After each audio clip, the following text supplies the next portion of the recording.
Kajian Kebutuhan Pasca Bencana, Jitu Pasna. Salam tangguh. Salam jumpa kembali dengan YouTube channel, Labirin Penanggulangan Bencana. Kali ini kita membuat tutorial tentang kajian kebutuhan pasca bencana yang disingkat dengan Jitu Pasna. Kami juga melampirkan cara perhitungan kerusakan dan kerugian terhadap 5 sektor yang ditampilkan di akhir paparan. Sebelumnya mohon terlebih dahulu like, komen dan subscribe untuk pengembangan channel ini ke depan. Konsep dasar. Pengkajian kebutuhan pasca bencana adalah suatu rangkaian kegiatan pengkajian dan penilaian akibat, analisis dampak dan perkiraan kebutuhan yang menjadi dasar bagi penyusunan rencana rehabilitasi dan rekonstruksi pasca bencana, R3P. Tujuannya agar upaya-upaya pemulihan pasca bencana berorientasi pada pemulihan harkat dan martabat manusia secara utuh. Apa saja komponen Jitu Pasna? Setelah terjadi bencana dan status tanggap darurat bencana berakhir, selanjutnya dilaksanakan rangkaian kegiatan Jitu Pasna, yaitu pertama, pengkajian akibat bencana. Kedua, pengkajian dampak bencana. Ketiga, pengkajian kebutuhan pemulihan, dan keempat adalah penyusunan rencana rehabilitasi dan rekonstruksi pasca bencana. Komponen pertama, kejadian bencana. Bencana menghantam semua. Dampak bencana tidak hanya mengambil korban manusia, tetapi dampak bencana itu menghantam semua. Terdapat 5 sektor terdampak, yaitu permukiman, infrastruktur, ekonomi produktif, sosial dan lintas sektor. Pada sektor permukiman yang selalu terdampak adalah perumahan dan prasarana lingkungan permukiman. Pada sektor infrastruktur yang selalu terdampak adalah transportasi darat, laut dan udara, pos dan telekomunikasi, air dan sanitasi, infrastruktur pertanian, irigasi, dan sumber daya air pantai dan sungai. Pada sektor ekonomi produktif yang selalu terdampak adalah pertanian, perkebunan, peternakan, kelautan dan perikanan, industri kecil dan menengah, perdagangan, pasar, dan pariwisata. Sektor sosial yang selalu terdampak adalah pendidikan, kesehatan, agama, budaya dan bangunan bersejarah dan lembaga sosial. Pada lintas sektor yang selalu terdampak adalah lingkungan hidup, pemerintahan, sektor keuangan perbankan serta ketertiban dan keamanan. Dampak bencana kepada manusia dan kelima sektor tersebut wajib mendapatkan pemulihan dengan upaya rehabilitasi dan rekonstruksi pasca bencana. Namun untuk pemenuhan kebutuhan rehabilitasi ini dilakukan dengan terlebih dahulu penilaian dengan metode Jitu Pasna. Komponen kedua, pengkajian akibat bencana. Pengkajian akibat bencana dengan konsep DAELA atau Damage and Loss Assessment berfungsi menilai kerusakan dan kerugian. Sedangkan konsep HRNA menilai gangguan akses, gangguan fungsi dan meningkatnya risiko. Kerusakan dinilai dari terjadinya perubahan bentuk aset fisik sehingga terganggu fungsinya akibat langsung dari bencana. Kerugian dinilai dari meningkatnya pengeluaran, bertambahnya biaya dan kehilangan pendapatan akibat bencana. Gangguan akses dinilai hilang atau terganggunya akses individu, keluarga dan masyarakat terhadap pemenuhan kebutuhan dasar akibat bencana. Gangguan fungsi dinilai atas hilang atau terganggu fungsi kemasyarakatan dan pemerintahan akibat bencana. Meningkatnya risiko dinilai peningkatan kerentanan atau menurunnya kapasitas akibat bencana. Pada konsep DAELA untuk pengkajian kerusakan dan kerugian dihitung secara matematis dengan nilai asumsi dan faktual dan harga setempat dan yang berlaku saat itu. Sedangkan pada konsep HRNA, untuk gangguan akses, gangguan fungsi dan meningkatnya risiko penilaian atau pengkajian dilakukan dengan metode tersendiri karena terkait dengan kemanusiaan, yaitu sosial, psikologis dan kejiwaan. Contoh, pengkajian kerusakan dan kerugian.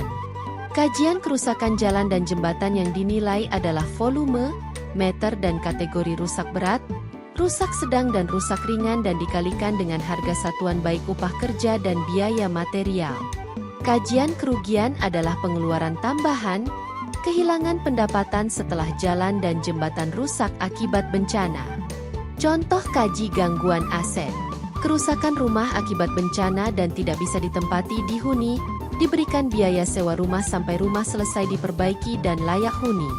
Kehilangan sumber pendapatan karena lahan pertanian rusak diberikan pekerjaan alternatif, sampai lahan pertanian direhabilitasi. Contoh kaji gangguan fungsi. Rusaknya gedung tempat masyarakat biasanya mengadakan musyawarah, dicarikan alternatif tempat baru. Contoh kaji peningkatan risiko. Setelah bencana datang wabah penyakit, diberikan vaksin dan pengobatan. Komponen ketiga, pengkajian dampak bencana. Pada layar dapat dilihat dampak bencana kepada ekonomi fiskal, sosial, budaya dan politik, pembangunan manusia dan lingkungan. Ekonomi fiskal, penurunan kapasitas ekonomi di tingkat kabupaten kota yang berpengaruh kepada PDRB. Sosial budaya dan politik adalah perubahan struktur sosial dan politik masyarakat terkait norma sosial dan perebutan sumber daya. Pembangunan manusia, dampak terhadap kualitas kehidupan manusia dilihat dari Indeks Pembangunan Manusia, IPM, Indeks Ketimpangan Gender dan Indeks Kemiskinan Multidimensional. Lingkungan menunjukkan penurunan kualitas lingkungan terhadap kehidupan manusia. Komponen keempat, pengkajian kebutuhan pasca bencana. Pengkajian kebutuhan pasca bencana terdiri dari pembangunan, penggantian, penyediaan bantuan, pemulihan fungsi, dan pengurangan risiko. Pembangunan berupa membangunan bangunan fisik kembali yang rusak akibat bencana. Penggantian adalah stimulasi yang diberikan kepada korban bencana atas kerugian yang dialami ketika bencana. Penyediaan bantuan adalah bantuan berupa material, natura dan fasilitator untuk pemenuhan kebutuhan dasar masyarakat karena bencana. Pemulihan fungsi adalah normalisasi fungsi sosial kemasyarakatan dan pelayanan pemerintah. Pengurangan risiko, penguatan kapasitas masyarakat dengan membuat perkuatan mitigasi dan edukasi bagi masyarakat korban bencana. Pada layar dapat dilihat pada contoh kaji kerusakan dan kerugian pada infrastruktur jalan darat dan jembatan. Terdapat tabel jenis kerusakan, lokasi, volume, harga satuan. Dan diperoleh nilai kerusakan untuk jalan sebesar Rp48.750.000 dan nilai kerusakan jembatan sebesar Rp553.750.000. Berarti total kerusakan infrastruktur jalan dan jembatan sebesar Rp553.750.000.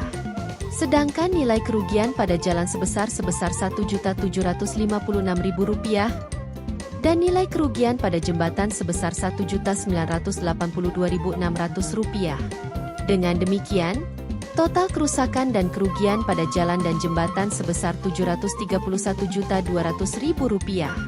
Pada layar dapat dilihat kaji kebutuhan pasca bencana pada 2 ruas jalan dan 1 unit jembatan sebesar yang direhabilitasi dan rekonstruksi dengan kebutuhan biaya sebesar Rp2.650.000.000. Komponen kelima, penyusunan rencana rehabilitasi dan rekonstruksi pasca bencana, R3P.